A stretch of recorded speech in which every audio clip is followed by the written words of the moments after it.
So yes, उनको protect भी करें हर बुराई से और हर उस इंसान से जो आपकी वाइफ को कुछ गलत कहता हो, आपको भड़काता हो। काफ़ी लोग ऐसे होते हैं, रिश्तेदार होते हैं। तो make sure you protect them, make sure you provide them. And और एक चीज़ याद रखें कि हमारे नबी सल्लल्लाहु अलैहि वसल्लम की कितनी बीवियाँ थी, राइट। फिर भी हमें कुछ फेमस किस्से हैं जो हमेशा याद रखते हैं। क्यों? क्योंकि हमें सिखाने के लिए, हमें बताने के लिए कि बीवियों के साथ ऐसे रहते हैं।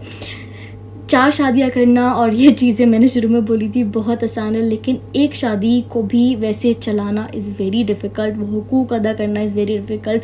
और अगर आप 2 करते भी हैं, 3 भी करते हैं, तो अदल इंसाफ करना इज़ वेरी डिफ़िकल्ट। वो कर सकते हैं तो करें, बट यस, किसी का भी हक नहीं मारना चाहिए कि हर रिश्ते में, चाहे वो बीवी का माँ से बीवी और माँ का हो, बीवी बच्चों का हो, हर रिश्ते में अदल करना सीखे तो घर का माहौल बहुत अच्छा रहेगा। बैलेंस करना सीखे। Balancing is the key for any relationship.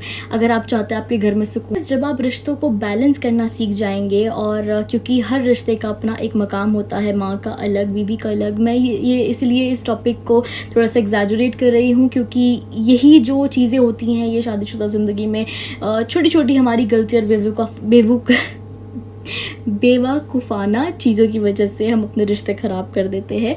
तो इन चीज़ों का खूब ख्याल रखें। अल्लाह ताला ने हर रिश्ते का एक मर्तबा रखा है, उनके हुकूक अदा करें, क्योंकि अल्लाह ताला ने इस दुनिया में हमें कैसे जीना है, कैसे रहना है, कैसे रिश्तों को निभाना है, ये सब कुरान में बताया। ट्रस्ट मी, दीन इस्लाम बहुत सिंपल है।